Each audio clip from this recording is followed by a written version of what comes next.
Shalom, puji Yesus, saya bersyukur hari ini kita semua yang dikasih Tuhan Yesus dimanapun berada, kita dalam keadaan sehat ya, dan tak kekurangan suatu apapun, karena kita selalu dalam penyertaannya yang sempurna, dalam kasih setianya yang melimpah dalam hidup kita, dalam anugerahnya yang melimpah dalam hidup kita. Amin. Sebelum saya memulai ya saksian hidup saya yang ke-30 di channel Bukit Siang ini, saya akan berdoa terlebih dahulu. Bapa yang baik, dalam nama Yesus hamba-Mu serahkan acara ini dari awal sampai akhir dan pimpinan Roh Kudus-Mu. Biarlah Kau pakai hamba-Mu ini sebagai alat-Mu untuk menyampaikan isi hati-Mu. Kami siap Bapa mendengarkan isi hati-Mu hari ini. Terima kasih ya Bapa, haleluya, amin. Saya akan menyampaikan pesan Tuhan ya, dengan tema apa pesan Tuhan melalui kitab Yunus. Kita akan belajar lebih dalam ya tentang kitab Yunus ini, meskipun kita sudah sering ya mendengar khotbah-khotbah yang diambil dari kitab Yunus ini. Tapi Tuhan ingin kita lebih mengerti lagi tentang kisah ya Nabi Yunus ini, karena di balik kisah Nabi Yunus ini ada pesan Tuhan yang harus kita perhatikan ya. Penulis yaitu Nabi Yunus. Waktu penulisan antara 793 dan 753 sebelum Masehi.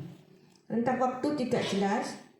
Judul kitab dari penulis dan karakter utama kitab ini yaitu Yunus. Latar belakang, Yunus satu-satunya nabi dalam perjanjian lama yang berasal dari Galilea, lahir di Israel dan bertumbuh besar di kota Gad Hefer sekitar 3 mil dari Nazaret. Yunus diutus oleh Allah untuk mengabarkan pertobatan kepada bangsa kafir Asyur dengan ibu kotanya Niniwe. Ini merupakan sebuah tugas yang benar-benar berat karena Asyur memiliki reputasi yang kejam dan menindas, dan juga merupakan musuh lama Israel. Pada masa ini Raja Yerobeam II sedang memerintah atas Israel. Tempat penulisan dekat Yerusalem, ditujukan terutama kepada bangsa Israel. Isi ketakutan dan kesombongan Yunus membuatnya lari dari Allah. Ia tidak ingin pergi ke Niniwe untuk mengabarkan berita agar rakyat itu bertobat seperti yang diperintahkan Allah, karena Yunus merasa bahwa mereka adalah musuhnya. Dan Yunus yakin bahwa Allah tidak akan melaksanakan ancamannya untuk menghancurkan kota tersebut. Sebaliknya, Yunus malah menumpang kapal ke Tarsis yang berada di arah yang berlawanan. Kemudian badai yang menghebat menyebabkan para awak kapal melempar undi untuk menentukan bahwa Yunuslah penyebabnya. Mereka melemparkan Yunus ya keluar dari kapal, dan ia pun ditelan oleh ikan yang besar. Di dalam perut ikan selama 3 hari dan 3 malam. Ini dapat kita baca di Ayub pasal 1 ayat 17. Yunus pun bertobat dan dari dosanya terhadap Allah, dan ikan tersebut memuntahkannya ke dataran kering. Yunus lalu melakukan perjalanan sejauh 500 mil ke kota Niniwe dan membawa kota itu pada kebangunan rohani yang sangat besar. Kurung ya pasal 3. Namun, bukannya merasa bersyukur, Yunus merasa tidak senang ketika Niniwe bertobat. Ia kemudian mendapatkan pelajaran ketika Allah menggunakan sebatang pohon anggur, seekor ulat dan angin untuk mengajarnya bahwa Allah itu penuh dengan kemurahan. Kita tahu ya kisah yang Yunus berteduh di bawah pohon anggur ini ya.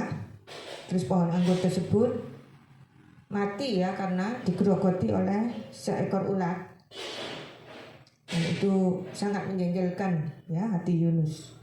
Ini memang disengaja ya oleh Allah ya untuk memberi suatu pelajaran ya yang berharga bagi Yunus.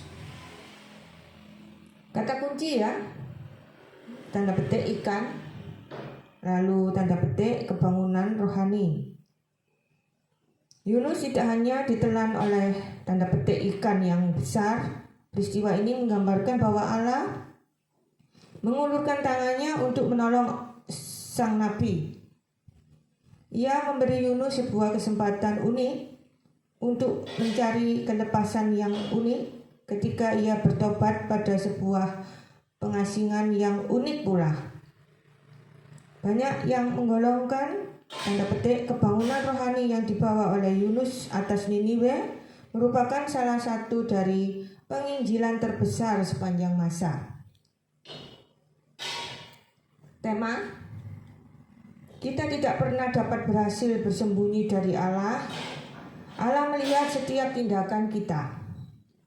Seringkali Allah melakukan pekerjaan-pekerjaan terhebatnya melalui orang-orang yang tampaknya tidak cocok untuk tugas tersebut. Contohnya Nabi Yunus ini ya.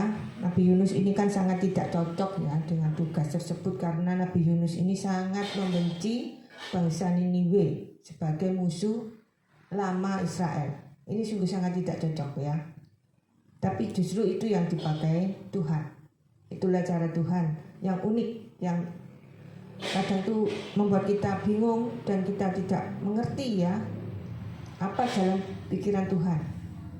Tapi kita belajar taat saja ya, seperti Nabi Yunus ini, ia tidak protes, tidak berdebat dengan Tuhan meskipun sempat enggan, tapi Yunus taat ya pada perintah Tuhan.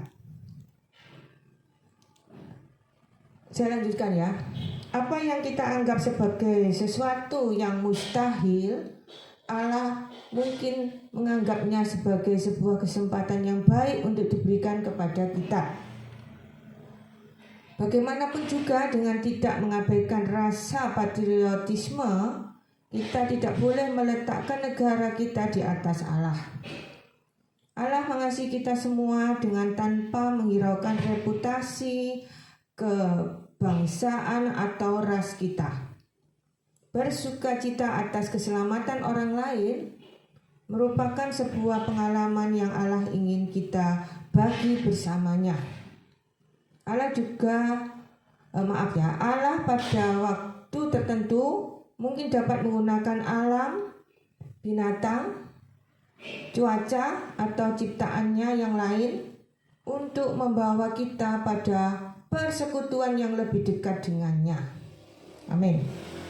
Demikian ya penjelasan dari kitab Yunus. Kita masuk ke tema kedua, yaitu kita harus berjaga-jaga dan berdoa senantiasa ya, karena iblis itu seperti singa yang mengaum ya, yang mengelilingi kita, yang siap menerkam kita, siap menelan kita hidup-hidup, siap menelan kita dengan beringas, dengan buas ya, dengan sangat mengerikan ya. Jadi kita harus senantiasa ya berjaga-jaga dan berdoa. Ya, ini Tuhan mengingatkan kita untuk senantiasa ya berjaga-jaga dan berdoa. Karena iblis memakai berbagai macam cara ya untuk menjatuhkan kita, untuk menghancurkan kita. Ya, di tema yang kedua ini saya akan membahas 6 kebohongan iblis ya untuk melemahkan iman kita. Sebenarnya ya lebih dari 6, cuma saya hanya mengulas 6 saja ya. Yang pertama yaitu iblis ingin kita mempunyai pengertian yang salah tentang Tuhan Yesus. Ya, jadi iblis itu kan tukang bohong ya, rajanya bohong. Jadi kita tuh jangan sampai percaya ya kelicikan setan ini ya dengan cara membohongi kita. Ya, tapi seringkali ya anak-anak Tuhan itu terpeleset ya atau tersandung ya dengan kelicikan setan ini ya, dengan mempercayai ya kebohongan setan ya. Jadi ada 6 ya kebohongan setan yang paling berbahaya yang harus kita pelajari, yang harus kita mengerti sehingga kita bisa tidak terpercaya ya oleh kebohongan iblis. Yang pertama tadi ya, saya ulang ya. Jadi iblis itu ya ingin ya membuat kita percaya bahwa Tuhan itu tidak menganggap kita itu penting. Jadi Tuhan ingin mengacaukan ya pikiran kita, iman kita, pengertian kita ya, bahwa Allah itu mengasihi kita, tapi itu dibalik oleh iblis ya, dibalik. Jadi kita itu dibohongi bahwa Allah itu tidak mengasihi kita. Ya, itu hati-hati ya. Itu kebohongan yang pertama. Jangan sampai ya kita percaya kebohongan tersebut. Karena itu sudah jelas-jelas ya. Jelas-jelas itu salah. Karena kita ini biji matanya. Kita ini sangat berharga di mata Tuhan. Dan tidak sedetik pun Tuhan meninggalkan kita. Ya. Jadi Tuhan Yesus ya ingin kita menjalani hidup ini ya bersama Dia ya, bersama Tuhan Yesus ya. Jadi kita tidak boleh jauh ya dari Tuhan Yesus yang menjalani hidup ini ya. Harus melekat padanya ya, agar hidup kita senantiasa ya dipimpin oleh Roh Kudus ya ke segala kebenaran. Karena tanpa pimpinan Roh Kudus ya, kita pasti keluar dari trail kebenaran firman Tuhan. Oleh sebab itu kita harus selalu ya minta pimpinan Roh Kudus ya, minta kekuatan Roh Kudus dalam menjalani hidup ini. Ya, jangan sampai kita percaya dengan kebohongan iblis yang pertama ini ya. Jadi hati-hati ya dengan kebohongan iblis bahwa yang mengatakan bahwa Allah itu atau Tuhan Yesus itu tidak menganggap kita penting. Ya, itu salah. Yang kedua yaitu iblis ingin kita percaya ya bahwa ibadah ke gereja itu tidak penting. Ya, dan iblis ingin melemahkan iman kita ya dengan cara yaitu kita ditipu ya, kita diberi pengertian yang salah ya, supaya kita percaya bahwa ibadah ke gereja itu tidak penting ya. Iblis itu selalu menipu ya, dan menipu bahwa tidak perlu ke gereja, berdoa di rumah saja sudah cukup ya. Itu salah ya. Jadi beribadah itu penting dan itu salah satu perintah Tuhan. Dapat kita lihat ya di Alkitab, ada beberapa ayat yang menjelaskan bahwa ibadah di gereja itu penting ya, berdoa di rumah juga penting ya, mendengarkan firman Tuhan di rumah juga penting ya, melalui acara di TV, YouTube. Tapi ibadah juga penting, sama pentingnya ya. Meskipun kita sudah sering ya mendengarkan khotbah di HP kita ya, banyak toh di YouTube, tapi ibadah ke gereja juga penting. Itu dapat kita pelajari ya di beberapa ayat di Alkitab, yaitu di Roma 12 ayat 4-5. Dapat saudara baca sendiri ya, karena ayatnya banyak. Yang selanjutnya itu dapat saudara baca di Ibrani 10 ayat 25. Selanjutnya di Kolose 3 ayat 15. Selanjutnya di 1 Korintus 12 ayat 12. Selanjutnya di 1 Korintus 3 ayat 9. Selanjutnya di Efesus 4 ayat 15. Selanjutnya di 1 Korintus 3 ayat 16. Dan yang terakhir di Efesus 5 ayat 22-23. Ya, itu yang saya sampaikan hari ini, tapi ada ayat-ayat yang lain ya yang dapat saudara baca sendiri ya di Alkitab yang menekankan ya pentingnya kita itu beribadah di gereja. Tapi itu ya dibalik oleh iblis ya, untuk menipu kita bahwa ibadah di gereja itu tidak penting. Ya, jadi iblis itu selalu memutarbalikkan ya apa yang Tuhan mau, apa yang Tuhan suruh, apa yang Tuhan ingin kita lakukan itu sama iblis justru malah dilarang, ya. Apa yang ingin kita Tuhan ingin apa, ya, ingin manusia melakukan apa, itu setan kebalikannya. Jadi itulah, ya, kelicikan setan itu selalu menentang, ya, kehendak Tuhan dengan mengajak, ya, manusia ini untuk menentang kehendak Tuhan juga. Oleh sebab itu kita harus minta pimpinan Roh Kudus, ya, minta tuntunan Roh Kudus supaya kita tidak menuruti, ya, kebohongan iblis ini. Jadi gereja adalah tubuh Kristus, ya, dan Kristus adalah kepalanya, ya. Dan kita masing-masing mempunyai peran yang unik yang merupakan satu tubuh di dalam Kristus. Ya, jadi kita harus harus rajin beribadah, ya, supaya iman kita tidak lemah. Kalau kita rajin ibadah, mendengarkan firman Tuhan, ya, meskipun kadang itu kita ada clash, ya, dengan jemaat-jemaat yang lain di gereja, ya, atau kita tidak diterima dengan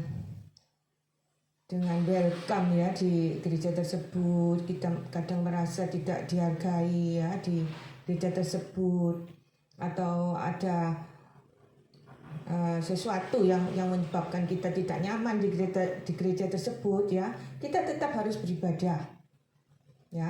Saya tidak mengajarkan untuk pindah gereja, ya, karena tidak ada gereja yang sempurna, ya, pasti ada kekurangannya, ya, karena pendetanya juga manusia, ya, jemaat-jemaatnya juga manusia yang ada sisi baik dan sisi buruknya, ya. Kita harus bisa menerima apa adanya mereka, kita harus mengasihi mereka, ya. Kita tidak boleh mudah tersinggung, ya. Enggak gereja-gerejaan pendetanya keras, ya. Ada temanku yang pindah gereja karena menganggap pendetanya keras, katanya. Ya, itu pendeta kan manusia, ya. Jadi ada yang keras, ya, ada yang lemah lembut.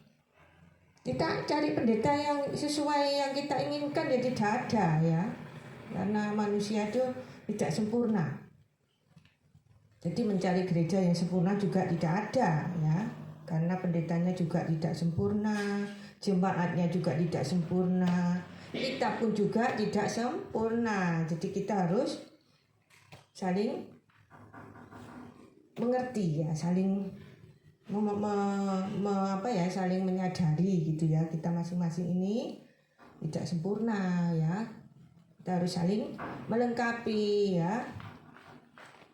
Harus kompak, meskipun banyak perbedaan yang ada, ya, kita harus kompak sebagai jemaat suatu gereja. Kita harus saling menguatkan, ya, saling mendukung dalam pelayanan. Tidak boleh saing-saingan, tidak boleh saling menjatuhkan. Karena kita itu tubuh Kristus dan mempunyai fungsi sendiri-sendiri yang unik, yang penting dalam tubuh Kristus yang kepalanya adalah Tuhan Yesus sendiri, ya. Yang ketiga yaitu iblis itu ingin kita percaya, ya, bahwa firman Tuhan itu tidak nyata. Iblis itu ingin kita mempunyai kepercayaan, ya, bahwa firman Tuhan itu tidak nyata. Itu kebohongan iblis yang ketiga, ya. Ini hati-hati, ya, karena kalau kita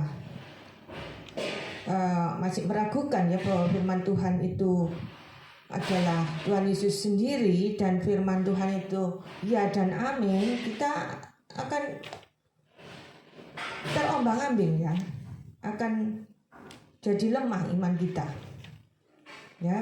Iblis itu sungguh licik, ya. Dia mengatakan bahwa Alkitab itu cuma dongeng, cuma mitos, ya, dan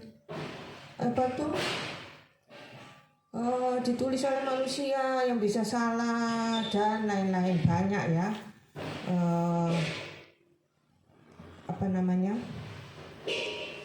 banyak yang itu membuat iman kita goyah ya, sehingga kita meragukan firman Tuhan dan bahkan meragukan ya keberadaan firman Tuhan tersebut. Ini sungguh berbahaya. Jadi kita harus hati-hati ya. Meskipun rasanya oh iya ya kok rasanya kok enggak relevan lagi ya dengan dunia modern. Karena ditulis sejak lama sekali Alkitab itu. Ya, setan kan menipu kita ya, seolah-olah Alkitab itu sudah tidak relevan lagi karena ditulis sekitar 3.500 tahun yang lalu. Ya. Itu tidak benar ya. Itu salah. Ya. Karena firman Tuhan itu nyata dan memiliki makna yang nyata, ya. Dan Alkitab itu ditulis oleh lebih dari 40 penulis yang berbeda selama rentang waktu 2000 tahun dengan konsistensi yang luar biasa. Ya. Ini menjelaskan kehidupan dan pengalaman manusia dengan cara yang tidak akan pernah dilakukan oleh manusia biasa ya. Jadi memang yang menulis manusia ya, tapi itu oleh tuntunan Roh Kudus, ya, oleh tuntunan Tuhan Yesus sendiri, ya. Jadi Roh Kudus kan juga Tuhan Yesus kan juga Allah. Jadi tri-in-one tadi ya, Trinitas. Jadi memang Alkitab ditulis oleh manusia ya, tapi dalam tuntunan Tuhan Yesus sendiri yang menuntun mereka ya. Dalam menulis firman tersebut dalam sebuah buku yang disebut Alkitab. Jadi tidak sembarangan ya, manusia yang dipilih Tuhan itu yang menulis Alkitab itu tidak sembarangan. Jadi hanya orang-orang tertentu yang ditunjuk dan dipilih oleh Tuhan Yesus sendiri. Sehingga apa yang ditulis itu benar-benar merupakan pesan Tuhan. Ya, tidak lebih dan tidak kurang. Ya, jadi itu harus kita mengerti. Jadi jangan kita sedikit pun ya meragukan firman Tuhan. Yang berikutnya, yaitu yang keempat, iblis itu ingin kita percaya bahwa kebahagiaan atau kesenangan itu ya di dunia ini itu tidak dapat kita capai. Seolah-olah seperti jauh dan sulit gitu ya kita mencapai kebahagiaan atau kesenangan di dunia ini. Ya, itu salah ya. Itu salah. Itu kita harus hati-hati ya, karena iblis itu ingin ya kita merasa tertekan ya akan hal-hal di luar kemampuan kita, hal-hal di luar kendali kita, sehingga kita tidak lagi bergantung kepada Tuhan Yesus, tetapi bergantung pada manusia dan pada kekuatan kita sendiri. Ya, iblis ingin kita bingung dan cemas, bahkan marah ya tentang keadaan hidup kita, sehingga kita akan dan akhirnya menjadi jauh dari Tuhan Yesus dan tidak bergantung penuh pada Tuhan Yesus ya, tapi bergantung pada manusia dan pada kekuatan diri sendiri ya. Kita dapat melihat di Mazmur ya 37 ayat 4. Kita baca sebentar ya di Mazmur 37 ayat 4. Kita akan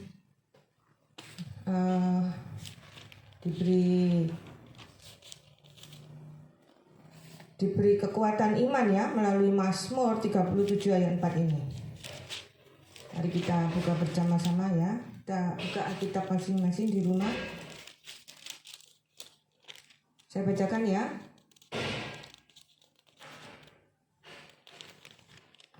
Mazmur 37 ayat 4. Dan bergembiralah karena Tuhan maka Ia akan memberikan kepadamu apa yang diinginkan hatimu. Saya ulang ya, Mazmur 37 ayat 4 ya. Dan bergembiralah karena Tuhan, maka Ia akan memberikan kepadamu apa yang diinginkan hatimu. Amin. Luar biasa ya. Jadi kebahagiaan itu ada di dalam Tuhan. Sudah jelas ya di ayat ini. Tuhan akan memberi apa yang bisa membuat kita bahagia. Tuhan tahu apa yang bisa membuat kita bahagia. Setan itu kalau mau memberi kebahagiaan itu tidak gratis loh ya. Kalau Tuhan itu tidak mengharapkan imbalan ya, kebahagiaan yang diberikan Tuhan itu tanpa syarat. Itu merupakan sebuah anugerah atau gift yang kita terima cuma-cuma ya dari Tuhan. Kalau kebahagiaan dari setan itu ada syaratnya loh ya, jangan enak-enak yang menerima kebahagiaan di luar sana yang bukan dari Tuhan. Ya tinggal menunggu waktu saja, karena setan itu tidak pernah memberi gratis apapun ya. Tidak hanya kebahagiaan saja, tapi macam-macam ya. Setan itu juga bisa memberi kesehatan loh, kekayaan ya, bisa memberi semuanya bisa diberikan oleh setan, karena setan itu juga punya kuasa ya, tapi kuasanya itu di bawah Allah tentu saja ya, tapi dia bisa ya menipu kita ya, seolah-olah dia itu baik pada kita, memberi kita kekayaan, memberi kita kebahagiaan yang semu ya, padahal ujung-ujungnya itu maut ya. Hati-hati ya. Jadi kita harus sungguh-sungguh ya melekat pada firman Tuhan supaya kita memperoleh kebahagiaan yang dari Tuhan. Kebahagiaan yang dari Tuhan itu kebahagiaan yang kekal, yang tidak akan pernah mengecewakan kita. Amin. Ya, jadi Tuhan Yesus itu ya ingin kita itu bahagia. Ya, tidak ingin kita itu sedih ya, tidak ingin kita itu kecewa, bisa. Ya, karena kebahagiaan kita itu ya, itu sangat diperhatikan oleh Tuhan. Karena Tuhan itu sangat peduli ya, sangat mengerti ya apa yang kita rasakan, apa yang kita alami. Ya, sehingga ketika kita memperoleh kebahagiaan tersebut di dalam Tuhan ya, itu otomatis kita mendekatkan diri kita ke Dia ya, ke Tuhan. Karena kebahagiaan itu dari Dia. Kalau kita sudah menerima kebahagiaan dari Tuhan, berarti kita ini makin melekat pada Tuhan. Jadi kita harus bersyukur ya, kalau kita ini kalau kita ini ya diperhatikan sungguh-sungguh oleh Tuhan. Dan kebahagiaan kita dijamin oleh Tuhan ya, asal kita hidup takut akan Tuhan dan taat dan setia padanya. Selanjutnya ya, jika kita memahami bahwa kebahagiaan kita penting bagi Tuhan, pertanyaan selanjutnya adalah bagaimana caranya mengejar kebahagiaan darinya dan menyenangkan hatinya. Ya itu tadi ya sudah saya sebutkan, jadi hidup takut akan Tuhan ya, taat, setia, tidak kehilangan iman apapun yang terjadi. Yang selanjutnya yang kelima yaitu kebohongan iblis yang kelima, yaitu iblis ingin ya kita percaya bahwa Tuhan itu tidak peduli ya dengan sikap dan tutur kata kita. Ini salah ya, karena Tuhan itu sangat memperhatikan ya setiap sikap, perilaku ya, tutur kata kita itu diperhatikan loh oleh Tuhan ya. Karena melalui sikap, perilaku dan tutur kata kita, kita bisa menjadi berkat atau menjadi batu sandungan bagi orang lain. dan melalui sikap perilaku dan tutur kata kita itu bisa mendatangkan malah petaka atau mendatangkan membuat orang lain itu menderita ya, karena kita tidak menjaga ya sikap perilaku dan tutur kata kita itu bisa mencelakai orang lain ya, bisa membuat orang lain itu terluka atau perasaannya terluka ya, tersakiti, baik sengaja maupun tidak sengaja ya, dengan perkataan kita itu kadang itu kita tidak sadar ya sudah melukai hati atau perasaan orang lain ya. Jadi Tuhan itu sangat memperhatikan apa yang kita katakan ya, apa yang kita lakukan, apa yang kita pikirkan. Jadi hati-hati ya.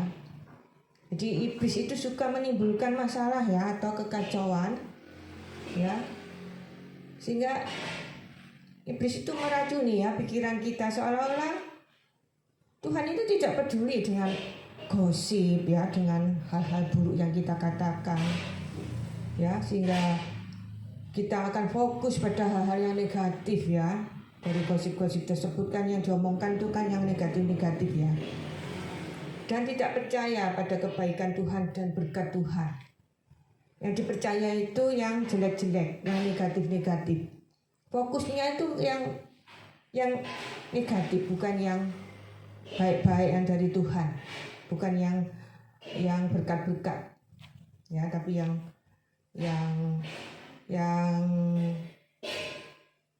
pokoknya yang tidak sesuai ya dengan firman Tuhan. Jadi iblis itu akan membisikkan ya kebohongan kecil dan setengah kebenaran ya, yang berhubungan dengan anggota jemaat gereja kita. Dan hal berikutnya ya, kebohongan kecil dan setengah kebenaran tadi atau gosip tadi ya, itu akan menyebar cepat sekali seperti api yang membakar semua benda di sekelilingnya ya. Dan itu tidak sesuai dengan firman Tuhan tentunya ya. Jadi hati-hati dengan perkataan kita. Ya, jika iblis menipu kita dengan mengatakan bahwa gosip itu tidak berbahaya ya, atau desas-desus ya, atau hal-hal yang jahat itu ya, itu tidak berbahaya, sehingga kita mempunyai pemikiran yang salah ya, seolah-olah tidak ada salahnya ya menyebarkan gosip atau menyebarkan kata-kata jahat dan berbahaya yang dapat menyakiti orang-orang yang kita kasihi loh ya, di sekitar kita tanpa kita sadari kadang ya. Jadi hati-hati ya dengan gosip, hindari gosip, hindari berkata yang jahat ya, hindari kata-kata yang berbahaya, sehingga kita bisa terluput ya dari kebohongan iblis tersebut. Yang keenam yaitu kebohongan iblis yang keenam. Iblis itu ingin kita percaya bahwa dunia fisik itu lebih penting daripada dunia spiritual, atau kehidupan jasmani itu lebih penting dari kehidupan rohani. Itu salah ya. Jadi kehidupan rohani itu, kehidupan spiritual itu lebih penting daripada kehidupan jasmani atau kehidupan fisik. Bukan berarti kita tidak boleh mengejar uang, tidak boleh bekerja, menabung, bukan ya. Tapi kita itu tidak boleh menjadikan hal-hal duniawi itu ya, hal-hal material itu ya, itu lebih penting daripada Tuhan. Itu tidak boleh. Jadi kita harus menempatkan ya hubungan dengan Tuhan itu melebihi hal-hal duniawi tersebut. Jadi lebih penting menjalin hubungan dengan Tuhan daripada hal-hal duniawi tersebut. Tapi setan dibalik, seolah-olah hubungan dengan Tuhan itu nomor 2, ya. Nomor 1 itu ketenaran, ya, kekuasaan, kekayaan, ya, dan lain-lain. Itulah tipu daya iblis, ya. Jadi hati-hati. Jadi iblis ingin kita tertipu, ya, seolah-olah hal-hal materialistis lebih penting daripada menjalin hubungan dengan Tuhan. Sehingga kita tidak lagi mencari dahulu kerajaannya dan kebenarannya, tapi mencari hal-hal duniawi, ya. Ini kebalik, ya. Dalam Alkitab sudah dijelaskan, ya, bahwa carilah dahulu kerajaan Allah dan kebenarannya, maka semuanya itu akan ditambahkan kepadamu, ya. Jadi kita harus memprioritaskan hubungan kita dengan Tuhan di atas segalanya. Amin. Dapat kita lihat, ya, di 1 Timotius 1 ayat 9 sampai 11. Itu dapat saudara baca sendiri di rumah, ya. 1 Timotius 1 ayat 9 sampai 11. Dapat saudara baca sendiri, ya, di rumah. Saya lanjutkan, ya. Dusta dicantumkan sebagai sesuatu yang dilakukan oleh para pelanggar hukum. Sama seperti ada orang di sekitar kita yang akan berbohong untuk menghadapi kebenaran. Ada orang yang akan percaya kebohongan untuk menghindari kebenaran Tuhan. Sementara iblis terus-menerus berbohong. Yaitu pekerjaan iblis, ya. Kan memang tukang bohong. Bapaknya pembohong. Jadi sedangkan Tuhan itu tidak pernah berbohong, sekalipun tidak pernah berbohong, ya, karena Tuhan itu tidak pernah berdusta. Kalau iblis itu bapaknya pendusta. Itu dapat kita lihat, ya, di Ibrani 6 ayat 18. Ya, sudah jelas di situ bahwa dikatakan bahwa Tuhan itu tidak pernah berdusta. Dapat saudara baca sendiri, ya, di Ibrani 6 ayat 18. Tuhan Yesus memberitahu kita bahwa Ia adalah sumber kebenaran dan bahwa Tuhan Yesus adalah jalan kebenaran dan hidup. Amin. Sebagai pengikut Tuhan Yesus, ya, sebagai anak-anak Allah, kita dipanggil menjadi orang-orang yang benar. Ya, jadi jangan terpedaya, ya, oleh kebohongan-kebohongan iblis yang sudah saya sebutkan. Tadi ada 6 kebohongan. Jadi hati-hati, ya. Jadi kita harus bergantung penuh pada Tuhan. Harus melekat, ya, padanya. Meminta tuntunan Roh Kudus, ya, meminta kekuatan dari Roh Kudus, ya, untuk melawan kebohongan-kebohongan iblis tersebut. Ya, itulah, ya, pesan Tuhan hari ini. Saya akhiri acara ini. Saya mengucap terima kasih, ya, sudah menyaksikan acara ini dari awal sampai akhir. Sampai ketemu di acara selanjutnya. Shalom. Tuhan Yesus memberkati kita semua.